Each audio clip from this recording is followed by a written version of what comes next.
دیکھیے یہ جو باتیں ہوتی ہیں نا کہ یہ وہ یہ کر رہا ہے، وہ کر رہا ہے، ہم نے تو دنیا کی پولیٹکس اور ملکوں کی بھی پڑھی ہے، اور اس میں ہم نے یہ دیکھا ہے کہ تبدیلی کا امکان صرف اس وقت ہوتا ہے جب کوئی اشارے ملنے شروع ہوتے ہیں۔ صرف یہ کہہ دینے سے کہ وہ ہوگا کچھ نہیں ہوتا۔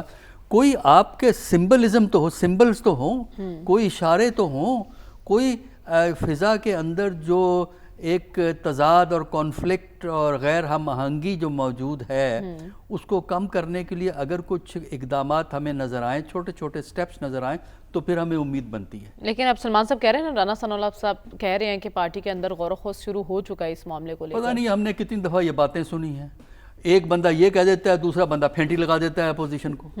دیکھیں نا، اب سوال یہ ہے کس کی بات پہ ہم چلیں۔ بات یہ ہے کہ اگر یہ کام کرنا ہے تو اس وقت دونوں کو، اپوزیشن کو بھی اور گورنمنٹ کو بھی، اپنی پولیٹکس کو چینج کرنا ہوگا، جس کا امکان ہمیں اس وقت اس لیے نظر نہیں آتا کہ دونوں سائیڈ یہ سمجھتی ہیں کہ وہ صحیح ہیں، اب دوسری سائیڈ غلط ہے، میں مظلوم ہوں باقی ظالم ہیں۔